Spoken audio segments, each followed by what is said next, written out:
My dear student, welcome back to inter science. देखो, आज के वीडियो में हम डिस्कस करने वाले हैं वर्कशीट नंबर 14। ओके, एंड ये इसमें हम रिवाइज करने वाले हैं चेंज इन वेदर, उसके बाद है meteorology, Indian meteorological department, biodegradable and non biodegradable waste, उसके बाद है solid waste management, then disaster management and first aid. Okay, अभी इसके लिए हमें चाहिए 9th स्टैंडर्ड का साइंस का टेक्स्ट बुक, जिसमें है चैप्टर नंबर 9 एनवायरमेंटल मैनेजमेंट। इसको आज हम रिवाइज करेंगे। तो ये रिवाइज करने के बाद मेट्रोलॉजी क्या है, क्लाइमेट चेंज की वजह से क्या होता है, अभी सॉलिड वेस्ट मैनेजमेंट जरूरी क्यों है, डिजास्टर मैनेजमेंट कैसे किया जाता है, ये आप लोग समझ जाओगे। अभी वेदर एंड क्लाइमेट क्या है, तो देखो वेदर क्या है, atmospheric condition at a specific time at a particular place, it refer as the weather. हम बोलते हैं ना कभी कभी कि आज का वेदर एकदम से चेंज हो गया, अभी बारिश हो रही, एकदम से धूप निकल गई, ये वेदर होता है शॉर्ट पीरियड के लिए। स्पेसिफिक टाइम और जियोग्राफिक एरिया भी इसमें कम होता है। अभी क्लाइमेट जो है, climate does not change continuously, ये कंटिन्यूसली चेंज नहीं होते रहते जैसे वेदर चेंज होता है। And climate is that which remain constant in a region for long duration, जैसे पोलर रीजन वगैरह है। Climate play an important role in day to day life, for example जैसे हमारे क्लोथ है, फूड है, shelter है, हमारे ऑक्यूपेशन है, ये डिफरेंट डिफरेंट क्या है हमारे लाइफस्टाइल के ऊपर भी क्लाइमेट का क्या होता है, असर होता है। Atmospheric condition depends on variety of factor, मतलब वेदर और क्लाइमेट से रिलेटेड इसके ऊपर कौन से फैक्टर अफेक्ट करते हैं, जैसे एटमॉस्फेरिक प्रेशर है, सनलाइट है, क्लाउड्स है, ह्यूमिडिटी है, रेनफॉल है, विजिबिलिटी है, टेम्परेचर है, ये डिफरेंट फैक्टर क्लाइमेट और वेदर को अफेक्ट करते हैं। 23 March is observe as world meteorological day, ये डेट तुम लोगों ने ख्याल में रखना है। Daily weather and climatic condition influence the human lifestyle directly and indirectly. अभी सॉलिड वेस्ट मैनेजमेंट जो है आज क्या है, बहुत इम्पोर्टेंट है। अभी ट्राई दिस में क्या करना है, तुम लोग जब स्कूल जाते हो ना, या गए हो अभी तक के, अभी नहीं गए हो, लेकिन तुम लोगों ने ये अभी जब जाओगे तो तुम लोग इसको ऑब्जर्व करोगे। Observe the garbage collected in dustbin in your classroom. देखो तुम्हारे स्कूल में भी क्या होती है, डस्टबिन होती है, उसमें क्या क्या होता है ये तुम लोगों को देखना है। तो देखो उसमें जैसे पेपर के पीसेस होते हैं, यूज पेन है जो हम अभी यूज नहीं कर सकते हैं, उसमें जो लेफ्ट ओवर फूड है तुम लोगों के टिफिन का, ये पूरा इसमें होता है। अभी तुम लोगों के टीचर के साथ क्या करना है, डिस्कस करना है किस चीज के लिए, how this material can be properly dispose of, मतलब इसका डिस्पोजल कैसे किया जाता है। तो देखो इसमें दो भागों में इसको डिवाइड किया जाता है। जैसे एक है वेट बिन, जिसमें वेट वेस्ट कलेक्ट किया जाता है, और दूसरा है ड्राई बिन, जिसमें सॉलिड वेस्ट क्या किया जाता है, कलेक्ट किया जाता है। अभी जो वेट है उसको उससे कंपोस्ट वगैरह तैयार किया जा सकता है, अच्छा क्वालिटी का मैन्योर फॉर्म हो सकता है, और जो ड्राई वेस्ट होता है ना, उसको रिसाइकलिंग के लिए भेजा जा सकता है। अभी बायोडिग्रेडेबल वेस्ट मतलब क्या, this type of waste is easily degraded by micro organism, मतलब इसका डिकम्पोजिशन इजीली हो सकता है by the with the help of micro organism. इसमें क्या क्या आता है, जैसे स्पॉइल फूड है, फ्रूट्स है, वेजिटेबल्स है, देन ऐश है, उसके बाद सॉइल है, पार्ट्स ऑफ प्लांट है, ये सभी हमारे बायोडिग्रेडेबल है, इजीली इसका डिकम्पोजिशन हो सकता है। फिर नॉन बायोडिग्रेडेबल क्या है, जो डिकम्पोज नहीं होता है कितना भी टाइम रखो, that means it is not easily degraded. क्यों?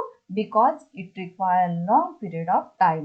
तो इसमें क्या क्या आता है, जैसे प्लास्टिक है, देखो इसको डिकम्पोज होने के लिए 20 ईयर्स लगते हैं। उसके बाद रबर है, थर्माकोल है, ये तो डिकम्पोज ही नहीं होता, इसका यूज भी कभी नहीं करना है।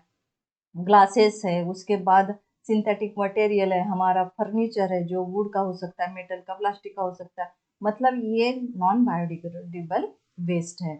अभी इसका असर क्या होता है, तो देखो harmful effect of solid waste, जैसे अफेक्ट द बायोडाइवर्सिटी पे अफेक्ट होगा, बैड ओडर ऑफ वेस्ट, मतलब जब ये डिकम्पोज होगा तो उसका स्मेल भी, गंदा स्मेल आएगा उसमें से, प्रोडक्शन ऑफ टॉक्सिक गैसेस, मतलब जब इसका डिग्रेडेशन होगा तो इसमें से कुछ हार्मफुल गैसेस भी बाहर निकल सकते हैं, हमारी नेचर की ब्यूटी भी खराब हो सकती है, एयर पोल्यूशन हो सकता है, वाटर पोल्यूशन हो सकता है, सॉइल पोल्यूशन हो सकता है, और इसी वजह से डिफरेंट डिफरेंट डिसीज भी क्या हो सकते हैं, स्प्रेड हो सकते हैं।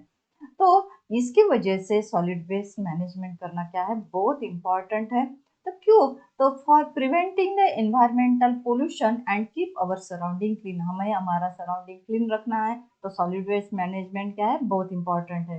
For energy as well as fertiliser production, मतलब देखो जो गीला कचरा है उस उसका डिकम्पोजिशन के बाद अच्छी क्वालिटी का कंपोस्ट बन सकता है, और जिसका यूज हम एज ए मैन्योर कर सकते हैं। अभी दो the generate the work and employment opportunity, मतलब जो लोग हैं उनको भी ड्यूटी मिल सकती है ये काम के लिए। ओके, अभी जो ड्राई वेस्ट है उनका क्या किया जा सकता है, रिसाइकलिंग उससे की जा सकती है, और जो वेट वेस्ट है उसको डिकम्पोजिशन के बाद कंपोस्ट फीड मतलब कंपोस्ट तैयार किया जाता है, और बायोगैस भी उससे फॉर्म किया जा सकता है, जिसका यूज हम एज ए फ्यूल या फॉर जनरेशन ऑफ इलेक्ट्रिसिटी से के लिए कर सकते हैं। To improve the health and the quality of the life, हमारा एनवायरमेंट हम अच्छा रख सकते हैं। अभी प्रिंसिपल क्या है सॉलिड वेस्ट मैनेजमेंट के, देयर आर 7 प्रिंसिपल। पहला है रीयूज, उसके बाद है रिफ्यूज, उसके बाद है रिसाइकल, देन रीथिंक, उसके बाद है रिड्यूस, उसके बाद है रिसर्च, और लास्ट वाला है regulation and public awareness. These are the 7 principle of solid waste management. अभी डिजास्टर मैनेजमेंट देखो बहुत इम्पोर्टेंट है। हमारे अर्थ पे कितने डिफरेंट डिफरेंट टाइप्स के डिजास्टर आते रहते हैं। ओके, और इसका मैनेजमेंट करना बहुत जरूरी है, क्योंकि हम डिजास्टर को फेस कर सके। तो देखो दो टाइप के मेन डिजास्टर होते हैं, एक होता है नेचुरल डिजास्टर, दूसरा है मैन मेड डिजास्टर। दोनों भी हार्मफुल है। तो नेचुरल में क्या आएगा, जैसे थंडर बोल्ट है, लाइटनिंग, अर्थक्वेक है, फ्लड है। ओके, तो मैन मेड में क्या आता है, जैसे बॉम्ब एक्सप्लोजन है, केमिकल एक्सीडेंट्स इन इंडस्ट्रीज है, उसके बाद स्टैम्पेड इन मास गैदरिंग, उसके बाद रॉयट्स है, और ये सभी क्या है, मैनमेड डिजास्टर है। Disaster management, this one is action implemented through proper planning, इसकी प्रॉपर प्लानिंग होना जरूरी है, ऑर्गेनाइज एक्टिविटी भी जरूरी है, और कोऑर्डिनेशन तो बहुत इंपॉर्टेंट है। अभी बेसिक प्रिंसिपल क्या है फर्स्ट एड के, there are main 3 basic principle. तो कौन से है ये हमें मालूम होना चाहिए। तो पहला जो है ये है एयरवे, दूसरा है ब्रीदिंग, और तीसरा है सर्कुलेशन, ABC बोला जाता है। अभी इसका मैंने डिटेल में वर्कशीट में लिया है। अभी फॉर एग्जांपल फर्स्ट एड अगर हमें इसमें फॉर एग्जांपल जैसे हमने लिया कि स्प्रैन आ गया, या ट्विस्टिंग हो गई, या कॉन्स्टिट्यूशन है, तो राइस रेमेडी क्या है, बहुत इंपॉर्टेंट है। अभी राइस रेमेडी क्या है, राइस रेमेडी मतलब उस विक्टिम को चावल खिलाना नहीं, तो राइस का मतलब क्या है, तो देखो R स्टैंड फॉर रेस्ट, मतलब जो विक्टिम है उसको रिलैक्स पोजीशन में पहले बिठाना है। दूसरा है आई स्टैंड फॉर आइस, तो जहां लगा है वहां आइस पैक से क्या करना है, आइस पैक लगाना है उस इंज्योर पार्ट पे। तीसरा है कॉम्प्रेशन, मतलब हमें वहां क्या करना है, मसाज देना है। ओके, और फोर्थ है elevate, that is the इंज्योर part should be kept और रेस्ट इलेवेटेड पोजीशन, मतलब ये हो गई rice remedy. That is R stand for rest, I stand for ice, C for stand for compression, and E stand for elevate. अभी यहाँ हमारा concept हमने revise कर लिया, बढ़ते हैं हमारे वर्कशीट की तरफ। तो फर्स्ट क्वेश्चन है, on which thing the favorable and unfavorable effects are seen because of weather, weather की वजह से क्या क्या इफेक्ट होते हैं। तो देखो, और जो इफेक्ट होते हैं अनफेवरेबल, उसको रिड्यूस करने के लिए हमें क्या करना चाहिए, तो चलो देखते हैं। If climate is suitable for agriculture, agriculture के लिए अच्छा क्लाइमेट है तो बहुत सारा यील्ड होगा, बहुत सारा प्रॉफिट भी होगा फार्मर लोगों का, that is there is high yield. Then but due to unfavourable condition there is a drought, मतलब ड्राई फीमाइन आ सकता है या वेट भी फीमाइन आ सकता है।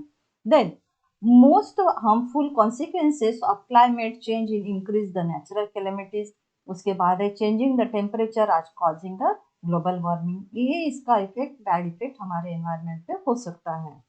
अगर इसको हमें क्या करना है, मिनिमाइज करना है इस ऑन इफेक्ट को, we have control the carbon emission, ये है बहुत इंपॉर्टेंट है। उसके बाद ज़्यादा से ज़्यादा प्लांट लगाना है, we have to plant more and more tree, and pollution should be control, तभी इसका असर हम क्या कर सकते हैं, रिड्यूस या मिनिमाइज कर सकते हैं। सेकंड क्वेश्चन है explain the difference that is climate and weather. चलो हमने एक साइड पे वेदर लिया, दूसरे साइड पे क्लाइमेट। अभी वेदर क्या है, this one is the temporarily behaviour. हम बोलते हैं ना अभी बारिश आ गई, कल धूप थी, ठंड पड़ रही, क्लाउडी वेदर है, ये क्या है, वेदर मतलब टेम्पररीली बिहेवियर होता है एटमॉस्फेयर का, स्मॉल जियोग्राफिक कंडीशन एरिया से रिलेटेड होता है, और ये रैपिडली चेंज होता है। आज ऐसा है, थोड़ी देर के बाद वेदर चेंज हो सकता है, कल भी वेदर चेंज हो सकता है। लेकिन क्लाइमेट क्या है, this one is the long term behaviour of atmosphere, large geographic area, और इस जो चेंज होता है बहुत स्लोली होता है, that means very slow to change. ये हो गया सेकंड क्वेश्चन का difference between. Then third question क्या है, how does our surrounding get polluted, कैसे पोल्यूटेड, डिफरेंट रीजन है। मेन जो है वो है बाय हाउस होल्ड एक्टिविटी से है, फैक्ट्री से है, एग्रीकल्चर एंड ट्रांसपोर्ट से। इसके अलावा जैसे इलीगल डंपिंग हो गई, oil on road, oil spill हो गया, यूज ऑफ लीडेड फ्यूल है, यूज ऑफ कोल है, एनर्जी है, न्यूक्लियर एक्सीडेंट है, डिस्कार्टेड प्लास्टिक, इसकी वजह से हमारे सराउंडिंग क्या होता है, पोल्यूटेड होता है। और वुड भी बर्न किया जाता है for heat also. Then fourth question क्या है, what exactly is difference between the following picture A and B, and what need to be done to maintain the situation in picture B. देखो दो picture दिए गए हैं, और इस picture ये जो पिक्चर है मैंने स्लाइड पे नहीं दी है, इसको तुम लोगों ने रेफर करना है, साइंस 9th स्टैंडर्ड का जो साइंस का टेक्स्ट बुक है उसमें जो 100 नंबर का पेज है, पेज नंबर, उसके ऊपर से तुम्हें देख लेना है। तो क्वेश्चन ये पूरा लिखना है, रेफर मत लिखो। ओके, अभी क्या डिफरेंस है तो चलो देखते हैं। जो बी पिक्चर है, waste material are properly dispose, इसलिए तो क्लीन दिख रहा है वो एरिया। अभी हमें क्या करना है, बी जैसे बिल्कुल एरिया साफ सुथरा चाहिए, तो क्या करेंगे हम, to maintain the situation in the picture B follow some habit, हमें खुद में हैबिट फॉलो करना है, हमें खुद करना है। throwing plastic wrappers of different thing into dustbin, avoiding littering, उसके बाद avoid the use and throw like articles, then implementing various programs of solid waste management, ये हमें करना है। then fifth question क्या है, how do you contribute to solid waste management, solid waste management में तुम लोगों का कंट्रीब्यूशन क्या रहेगा। तो क्या करोगे, तो फॉलोइंग 3R मंत्रा। अब ये 3R मंत्रा क्या है, तो जैसे आर दैट इज रिड्यूस है, आर देन नेक्स्ट आ रहा है रिड्यूस है, और थर्ड वाला आ रहा है recycle, this one is 3R मंत्रा हमें फॉलो करना है। throwing plastic wrappers of chocolate, ice cream, biscuits, etc. into dustbin, avoiding the use of plastic bag, plastic bag का यूज नहीं करना है, instead using the cloth bag or paper prepared from the old bag, old sarees, bedsheets, best way जो है ये हम paper bag का use करेंगे, और using the both side of the paper for writing, and avoiding the use of tissue paper and preferring the use of own handkerchief, ये हम कर सकते हैं, and using the rechargeable batteries instead of lead batteries, तो ये हम solid waste management के लिए contribution खुद का दे सकते हैं। सिक्स क्वेश्चन है, write down the basics of first aid, there are three basics of first aid। मैंने हर मतलब एक स्लाइड पे एक ही जो बेसिक है फर्स्ट एड का लिया है, तुम लोगों ने कंटिन्यू उसको लिखना है। पहला है एयरवे। अभी एयरवे क्या कहे, if the victim has difficulty to breathing, मतलब वो सांस लेने में उसको तकलीफ हो रही, तो क्या करना है विक्टिम के साथ, तो head should be held in a backward sloping position, और चिन शुड बी रेज, और इसकी वजह से क्या होगा, जो रेस्पिरेटरी पैसेज है उसका ओपन हो जाएगा। ये हो गया फर्स्ट वाला। सेकंड है ब्रीदिंग। अब मतलब क्या, तो ब्रीदिंग अगर उसका स्टॉप हो गया, सांस ही नहीं ले रहा, तो क्या करना है, the victim should be given the artificial ventilation by mouth to mouth resuscitation. Okay, अभी थर्ड है सर्कुलेशन। अब ये सर्कुलेशन क्या है, तो अगर अनकॉन्शियस है विक्टिम, ओके, तो क्या करना है, then after giving the mouth to mouth respiration twice, और उसके बाद heart should be press down by pressing the chest with both palm. अभी ये दोनों भी एक्टिविटी 15 मतलब दोनों भी एक्शन हमें 15 टाइम्स करना है, 15 15 टाइम्स हमें रिपीट करना है। और उस वजह से क्या होगा, it help to bring the circulation back to normal. तो ये हम 3 जो है बेसिक जो है फर्स्ट एड के हम फॉलो कर सकते हैं। यहाँ हमारी वर्कशीट खत्म हो गई और नेक्स्ट वर्कशीट हम 15 वाली लेने वाले हैं साइंस 2 की।